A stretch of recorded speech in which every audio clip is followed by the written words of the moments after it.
Did you know that St. Luke's University Health Network has been recognized by the U.S. government as the highest performing health system in the United States for quality? You heard right. St. Luke's #1 recognition affirms our status as the top leader among the most respected healthcare providers in the nation, including Houston Methodist and the Mayo Clinic. To state it simply, if you want to receive the best care when you go to a hospital, come to St. Luke's. The Rush Hour with James Golden. Entertaining and informative. On the Red Apple Podcast Network.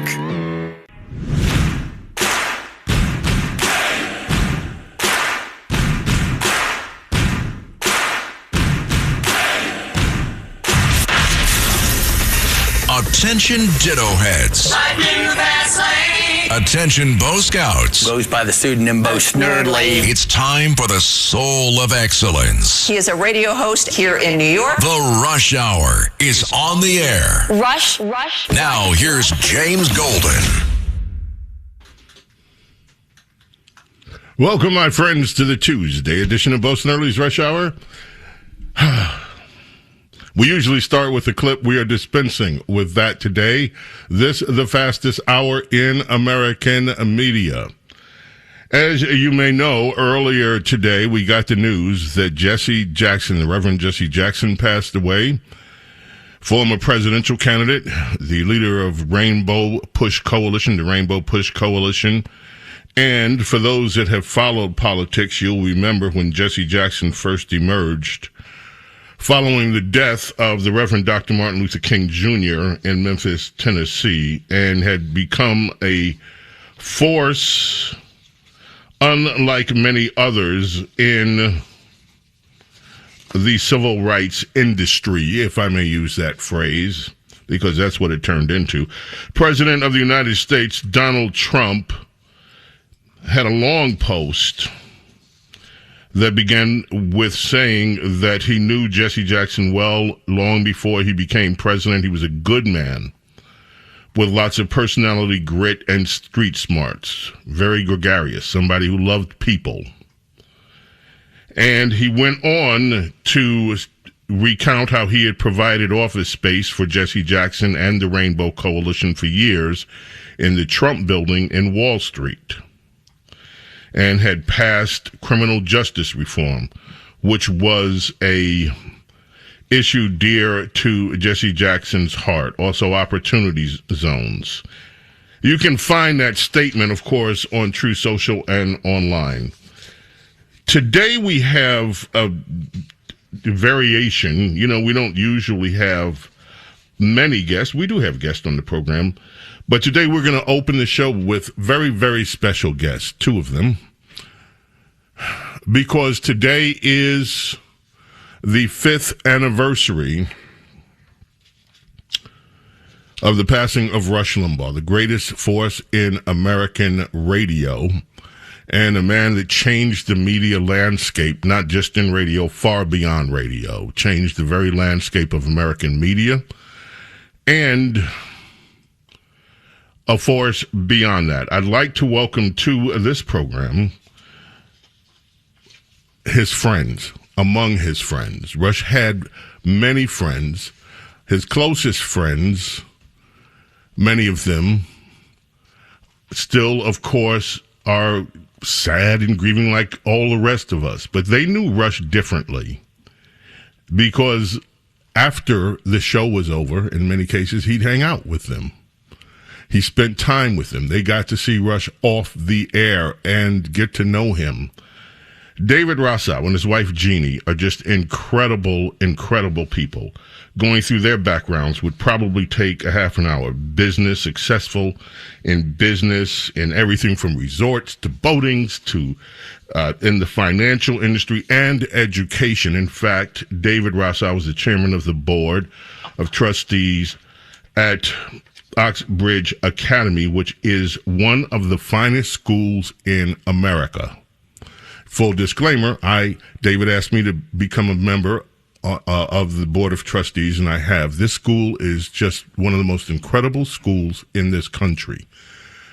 But today we want to focus on Rush and talking about Rush. David, Jeannie, welcome to the program. How are you?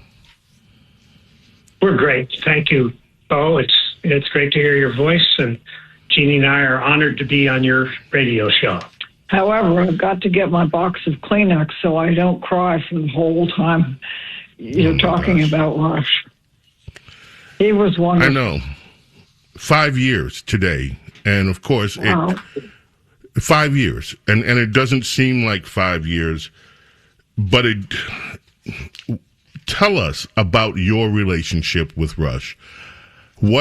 How did you guys, tell us what you want us to know about your relationship with Rush and who he was.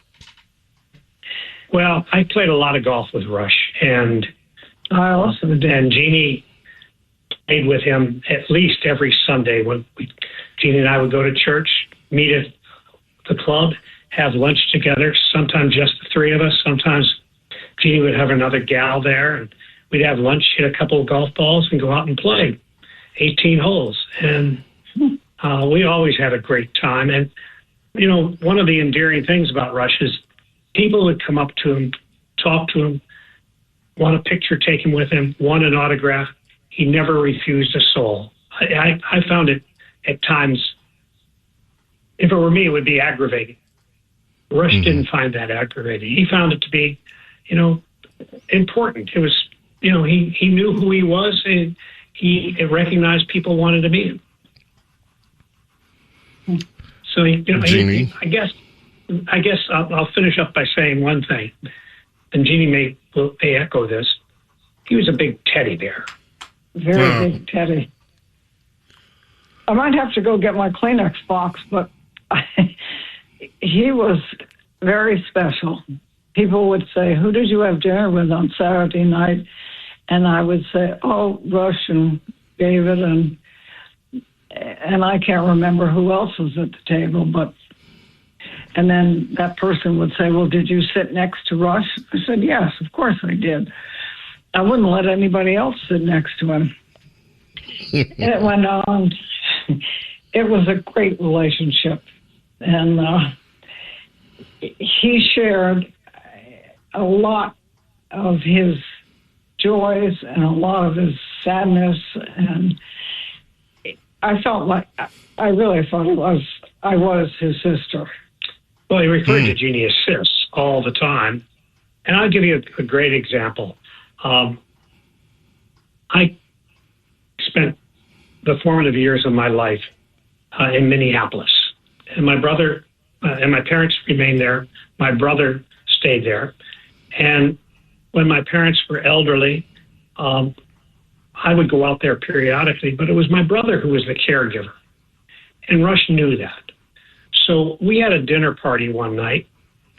My brother came to to Florida, and we invited Rush along with some other good friends who knew Rush. And I will say there's a great deal of apprehension on my brother and his wife's part. Oh. And Rush came, sat down, we had cocktails, sat down at dinner, and he stood up during dinner and made a toast. And I didn't know what to expect because Rush was a great guy, and if he was going to make a toast, he was going to make a toast. And he toasted my brother and sister-in-law and thanked them for being the caring people they were to take care of our parents in their last years. Well, I've got to tell you, there wasn't a dry eye in the house. My brother and his wife were stunned beyond belief, and Rush toasted them. And from that moment on, there was no hesitation about them speaking with Rush and understanding that he really was, I hate to say that, a kind man. Wow. Got to get my Kleenex.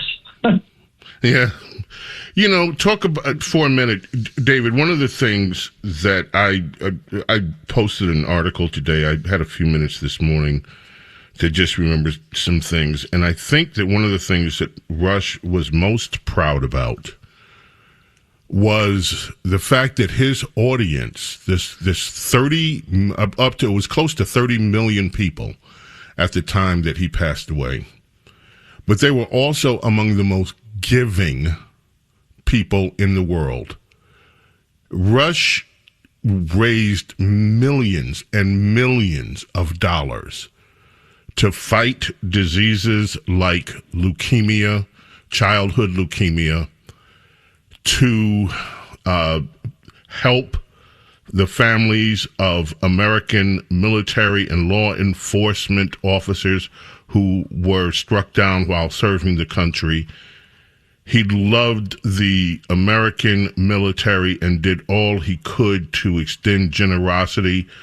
And then there was the anonymous gifts to people. He would hear about a situation and just want to help. You knew him. Talk about his spirit, who he was in terms of this enormous success that he had, but still his heart. Well, Rush always considered himself a child from Missouri who never went to college. His parents thought he'd be a failure. And he wished many, many times that his parents were alive to see his success. His brother, he has only a brother, and then he has some cousins and an uncle who were very loyal to him, who Jeannie and I have had the pleasure of meeting over the years and spending time with. But Rush was just a Midwesterner. He's from Missouri. And he had values that went above and beyond the values that you generally see. If Rush saw a wrong, he tried to right it. He was determined. He'd say, I make an obscene amount of money. And he shared it. And he did so, as you mentioned, Bo, discreetly. He and Catherine went out one Christmas Eve, I think it was, and they had envelopes filled with $100 bills. And they would just stop and hand them to random people. The UPS driver, the guy at the gas station, some person just walking down the street. They'd run out, hand them the envelope and say, Merry Christmas, and then jump back in the car and disappear. Those were things I know no one ever heard about, and he never talked about it. He just happened to mention it to Jeannie and myself. He just was an unusual man. He was giving, he was sharing. We spent lots of time on his plane, going to various places to play golf, and he'd invite whoever he wanted to have play with him, and whoever needed a ride. We came back from California after what was then called the Bob Hope Chrysler Classic. He was stopping in Denver to watch the Denver Broncos play football, and we had 4 or 5 other people on the plane who needed a ride back to the East Coast. And it wasn't as though he said, well, we're going to Palm Beach. You got to get yourselves home from there. He dropped them. He had the pilots dropping them at individual airports where they had cars and so forth. One last story that I'll remember is the Super Bowl weekend about 21 years ago. I can remember it because that's when our granddaughter was born. And I was scheduled, we were going to play golf together on Saturday morning. He walked into the locker room and he looked at me. He said, where are your golf shoes? I said, well, I'm not playing today. I just want to let you know. And by the way, Jeannie and I can't come to your Super Bowl party. He said, why? I said, got a call at 3 this morning. We have a new granddaughter. We're going to get home and see her as quickly as we can. He said, well, how are you going to do that? Your plane is in for service. We were fortunate at that time to have a plane. And I said, we're going to fly commercial. He said, no, you're not. He went to the phone booth, came back. He said, meet my plane at 10 o'clock at the airport. They're flying you to Bridgeport, Connecticut. And that was it. And he walked out to play golf. And sure enough, that's what happened. I mean, those were, we always thought we were being treated special, but he treated everybody he knew that way. Man, I tell you what, there's, it is 5 years, and I don't think that people have really heard very much what kind of person Rush was besides the media caricatures, and that's one of the reasons that I asked you guys to come on, and I'm so grateful that you have. He was a unique man, and he was a loving man, a giving man, and a very generous person, but he was a person that also cared a lot about people. And in his off the air, he could sometimes just be very quiet and very humble and all of that. It wasn't at all like the caricature that was portrayed about him in many parts of the press. Would you agree with that? Totally. I was seeing a doctor about something or other, and my appointment was about to be over, and it was almost noon, and he said, "I'm sorry, I've got to leave early." I said, "Okay, thank you very much." And he said, "I've got to get to my car and eat my lunch so I can listen to Rush on the air." I said, "What?" He said, "Yeah, I listened to him in my car." So I told Rush the next time we played golf, and he looked at me and said, You're not serious. You made that up." I said, "No, I'm deadly serious. I'd love to introduce you to the guy." He said, "I want to meet him someday." And he was almost moved to tears. He couldn't believe a doctor would go to his car, eat his lunch there while he was listening to Rush's show. He was not the guy who reveled in his success. He was the man who reveled in the fact that he was so lucky to have success. And his humility was unbelievable. Totally. Wow. Well, you saw that too, Bo. I mean, the times we would come into the studio and watch the show. I mean, how silly is that to go watch a radio show, right? But we enjoyed it because he was just on the air. He was a character, the smartest man I've ever met in my life, without a college degree. People were astonished by that, but he had recall on everything, and he was just brilliant. Amen to that. And loving and respectful. I'm about to cry now. But well, just hold on and let me say goodbye to you on the other side of the break because the next segment is going to be short. But don't go away. We'll be right back. James Golden and Snerdley, fastest sound in media. Next segment is going to be really short. Keep it right there. We are remembering Rush Limbaugh. Today is the 5th anniversary of his passing. We'll be right back. Rush. This is the Rush Hour with James Golden. Bo Snerdley.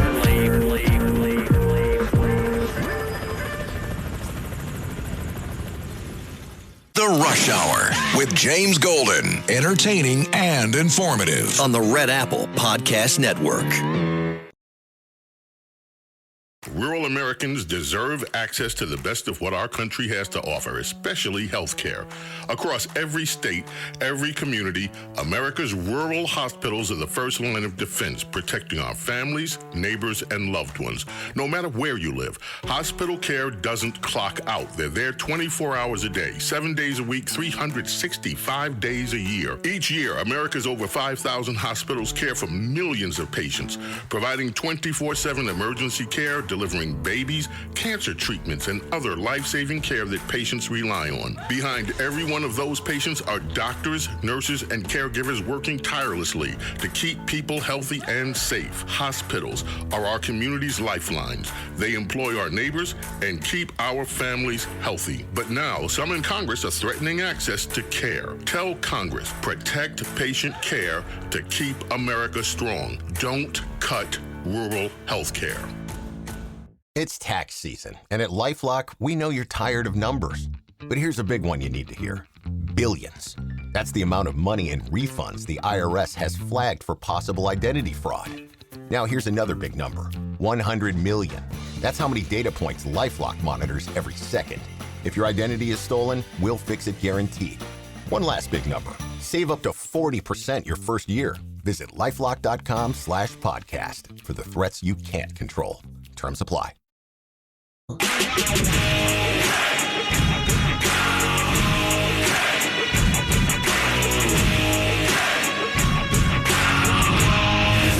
James Golden, known popularly as Bo Snerdley. This is the Rush Hour with James Golden. Rush.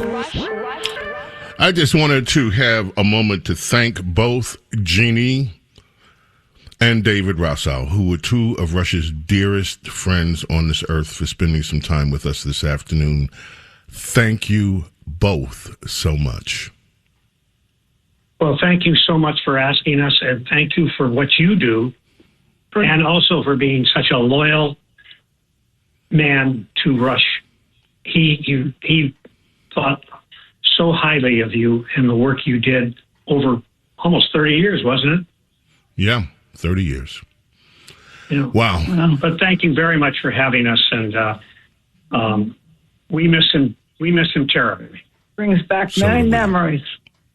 Thank you. We'll be back, folks. The Rush Hour with James Golden. Entertaining and informative. On the Red Apple Podcast Network.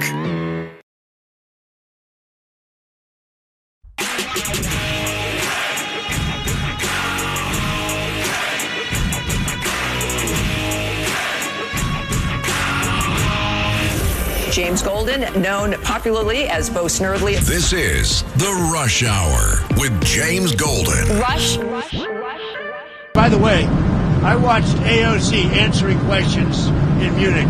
This was not a good look for the United States. I watched Gavin Newsom answering questions in Munich, and this was a bad look for our country. These two people are incompetent. And at least Hillary's competent. She's just Trump deranged. She was so deranged. She is an angry woman. But I watched the other two speaking and answering basic questions. Look, Gavin has destroyed California.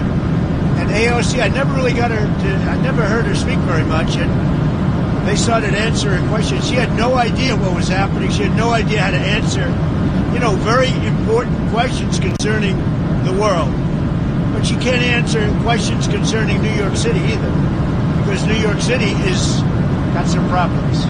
Yeah, that was Donald Trump on Air Force One. All righty then, ladies and gentlemen. Tricia McLaughlin is stepping down as DHS secretary. And James Carville is out. Do we have time? James Carville is making predictions, ladies and gentlemen, about the November elections. Cut 3 here, in case you don't know what James Carville thinks and you're interested. Here is Mr. Carville with his predictions of what will happen in the midterm elections. I know it's hard. I know we all got to get through this. Yep. Difficult times, but never forget it's Mardi Gras.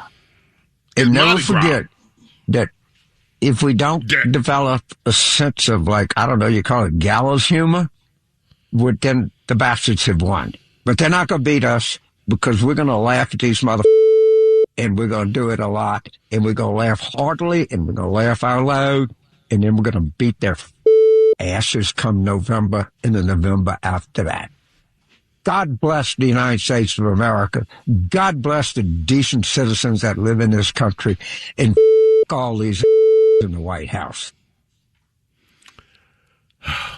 That is the political analysis of November elections from one of Bill Clinton's top aides, James Carville, ladies and gentlemen. Just so thought you'd like to know. As I mentioned at the top of the program, Jesse Jackson passed away. I don't spend time after someone passes away that was in the political opposition to many things that I felt trashing that person, and I'm not going to do it here. I saw some comments on social media that were totally classless, and I will say this about Jesse Jackson. He fought his fight, what he thought his purpose was on earth, and he fought it bravely. There's one thing that I do remember about Jesse Jackson, and it was one of the moments that I felt proudest of not just Jesse Jackson, but what it took. It was when he ran for president. He did run twice, but I think it was the race that he was running against Dukakis. He came in second, and he had five primary victories that year, and he came in second to Dukakis and the Democrats' failed bid then. I don't remember much about his speech that night when the Democrats held their convention, but I do remember this because I have not seen it. Before, I hadn't seen it, and I hadn't seen it afterwards. When he gave his speech, at one point in the speech, he mentioned, and I'm paraphrasing, I don't have the exact quotes in front of me, but he mentioned that there could be people that perceived that he had wronged them. And he asked people to please forgive him if he had done something or said something that brought them harm. He asked, very humbly asked, for people's forgiveness. And she's got me saying it now.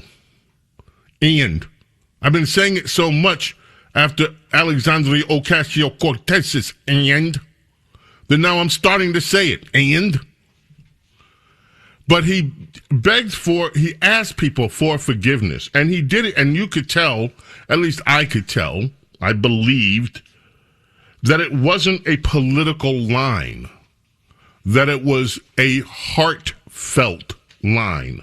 It was a heartfelt wish, emotion that he was conveying to the audience, and it struck me in a way that I reacted emotionally to it. I thought, I'd never seen this before. I remember, I've never seen a politician do this before. Unless, of course, they got caught in some kind of sex scandal or something like that, and they were just hunting for votes in that way. But there wasn't a scandal attached to it. It was a general, I'm here in front of America, and I know I'm not perfect, and so if I have done something to bring harm to you, I'm asking for your forgiveness. And I thought that was stand-up of Jesse Jackson, and I've never forgotten it. Now, as to the politics of Jesse Jackson, I can leave that to another day. This is a man that devoted his life to doing what he thought was right, and people will argue that point as well. I have been very critical of certain aspects of the race industry in America, and I will continue to be. But today is not that day. Jesse Jackson's judge today is the judge that we all will face. And there is no escaping the judgment for any of our lives. And so I would just like to spend today to wish Jesse Jackson's family, those people that supported Jesse Jackson over the years, and just America, condolences. And just say that, he was a force, in this country. And I hope that one day we arrive at a place in America where the race industry is no longer needed. And I think that would be the best legacy for those who are working for the term that they call racial justice and for true equality in this nation and the America that lives up to the values that our founders articulated at our founding. An America where everybody has an equal stake in it, regardless of our views. But condolences to the family of Jesse Jackson and to those who worked and who loved him. Voter ID is still up. Speaking of civil rights, Nick Shirley was in California,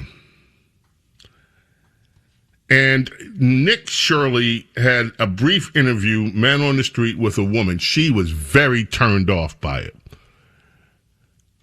The dynamics of that we have on audio, but I ask a question of you before you listen to it. As you're listening to this, and when you hear the substance of this brief interview, ask yourself if you have ever seen a reporter for a network in America with this story, and if you haven't, why do you think you haven't? Cut number 11. This guy is a social media reporter, not accredited with any any big of the mainstream press. Listen to this dialogue he has. It's he and I think someone that's working with him, and then they briefly interview a woman on the streets out in the California neighborhood they're visiting. Gloria voted in the last election. She's 100 years old. Yeah, born in 1925. Still kicking. What do you think about over 30 people are registered to vote in this UPS store right here? Is that a little strange to you? Is it through P.O. boxes? Yeah. I don't know. What are you trying to do, or what are you trying to prove? Yeah, so you have to re-register where you live, right? Where your primary residence is. And so if you've got a primary residence that's a UPS store, there's a real tiny houses, inside the UPS store for people to live in. Probably. What's your guys' affiliation? My name's Nick citizens. Shirley. Yeah, could you live inside a P.O. box? No.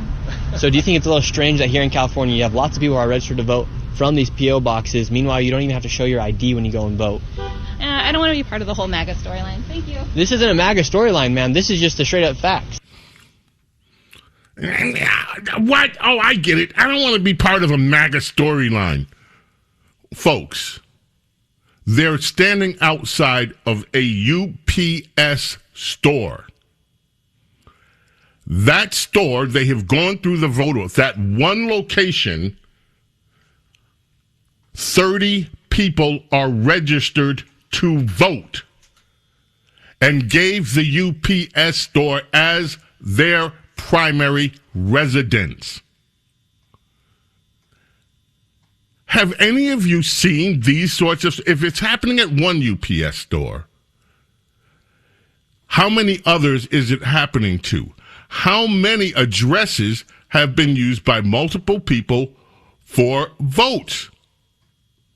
And if no one is covering this, then why not?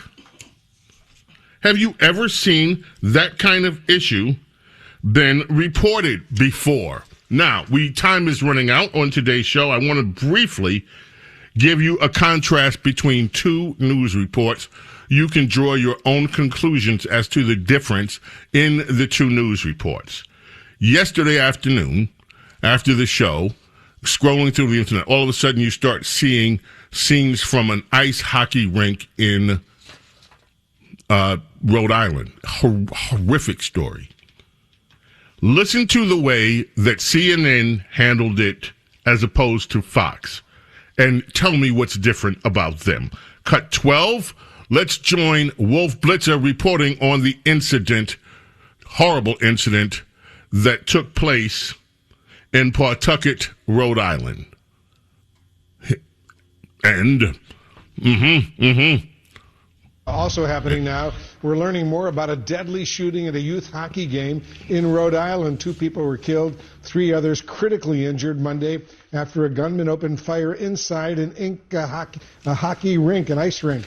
One player described the scene this way. There was like pop, and I thought it was balloons. But it just kept going, and it was actually gunshots. And after the gunshots, me and my teammates ran right to the locker room, and we just bunkered up, and we pressed against. My bad, I'm sorry. We pressed against the door and just tried to stay safe down in there. But no, it was very scary. Police say the shooter took his own life and apparently was targeting family members. The Pawtucket police chief said one person in the stands tried to disarm the shooter and helped end the attack. That was a CNN. Here's Fox. From his social media profiles, they say he also went by Roberta, so Roberta Dorgan, and sources tell Fox he was dressed in women's clothing when he showed up to his son's hockey game yesterday afternoon. These pictures you're looking at are from months ago, Bill, but witnesses and people we've talked to who were at this hockey game say that this was something that happened pretty often where he would show up in women's clothing. So according to documents obtained by our affiliate WPRI, Dorgan had a history of family disputes. So let's get into them. Some involving conflict over his gender identity because he had gender reassignment surgery back in 2020. So WPRI reports that in these court documents, his trans identity led to the divorce with his ex-wife, reportedly detailing, she said, that he had narcissistic and personality disorder traits along with the transition. So his social media profile's under investigation. I want to point this out. Just one day before he opened fire, he was defending trans Congresswoman Sarah McBride. He wrote this in part on X: "Keep bashing us, but do not wonder why we go berserk." So they're looking into all of these things on social media. As investigators say, it was a targeted attack. That's one thing they know for sure. Sources telling Fox it was a dispute within this family that led to the tragedy. So the gunman shows up, kills his ex-wife and one of his own kids at the hockey game. Police say 3 others are in the hospital fighting for their lives. And there really could have been more people that were killed, but a good Samaritan stepped in and tried to take this gunman down. Watch. Police were on scene within a minute and a half of that call. A good Samaritan stepped in and interjected in this scene, and that's probably what led to a swift end of this tragic event. And so what we know right now is that the mayor has said so far, Bill, they've interviewed dozens, maybe more than 100 people. They're going to look at all the different video and piece this together. The question is, how many weapons did this gunman have? We know at least one, and it could have been a lot worse if this other person at the game wouldn't have stepped in and taken that shooter down. So we'll keep an eye on it. Story on Gall caught on camera, too. Terrible. Alexis, thank you for that. Yeah, did you notice any difference in the way that both of those news outlets covered this story? What do you think would account for those differences? James Golden, Snerdley, fastest hour in American media. Don't go away. Rush. This is the Rush Hour with James Golden. Bo Snerdley.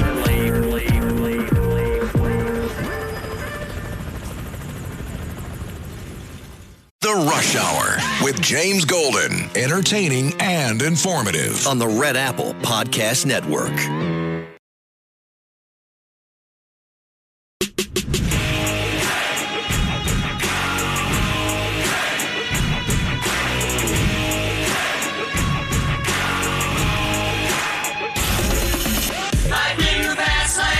It's the Rush Hour with James Golden. Goes by the pseudonym Bo Snerdley. Rush. Now here's James Golden. Ladies and gentlemen, the immigration debate is still raging in this country. This social media young woman happens to be young, beautiful, but has a few words to say about life in these United States. Let's hear from her. Let me hold your hand when I say this. We do not move to America because we think it's a better country. We move here because it's a little less worse than our other countries. Because you're stupid to think that we moved to this country for some hot dogs and some baseball. We have better vibes, music, food, culture, history, literally all of the above. We just moved here because we are looking to make more money and offer a better chance for our families. Did you know that the minimum wage a day, not an hour, a day in Mexico is not even 15 American dollars? Not even 15 American dollars. Right now with $15 in San Diego, I could go maybe buy a matcha and half of a granola bar, honey. If you support ICE, you support people getting destroyed. If you support families getting destroyed, I hope you rot in hell. And I will see you there, babes, for sure. Just thought you'd like to know what your visitors to this country, some of your visitors to this country are thinking. Oh, we got to leave. I just want to say thank you again to the Rossows. And I want to say today, I talked to so many of my colleagues or texted just brief words. We're all still feeling it with Rush. 5 years later, and we will, most likely for the rest of our lives. Not even most likely. We got to go. May God bless, protect each and every single one of you, family, loved ones. God willing, back tomorrow. Until then, I bid you adieu. Bye. Thanks for listening to Bo Snerdley's Rush Hour. You can hear Bo Snerdley's Rush Hour weekdays at 4 on 77 WABC. If you like the podcast, share it with your friends and listen anytime at WABCRadio.com and download the WABC Radio app. Hit that subscribe button on all major podcast platforms. Plus, follow WABC on social on Instagram, TikTok, Facebook, and X. See you next time for a new episode so you never have to wonder. What the heck is going on here? Rural Americans deserve access to the best of what our country has to offer, especially health care. Across every state, every community, America's rural hospitals are the first line of defense, protecting our families, neighbors, and loved ones. No matter where you live, hospital care doesn't clock out. They're there 24 hours a day, 7 days a week, 365 days a year. Each year, America's over 5,000 hospitals care for millions of patients, providing 24/7 emergency care, delivering babies, cancer treatments, and other life-saving care that patients rely on. Behind every one of those patients are doctors, nurses, and caregivers working tirelessly to keep people healthy and safe. Hospitals are our community's lifelines. They employ our neighbors and keep our families healthy. But now, some in Congress are threatening access to care. Tell Congress, protect patient care to keep America strong. Don't cut rural health care.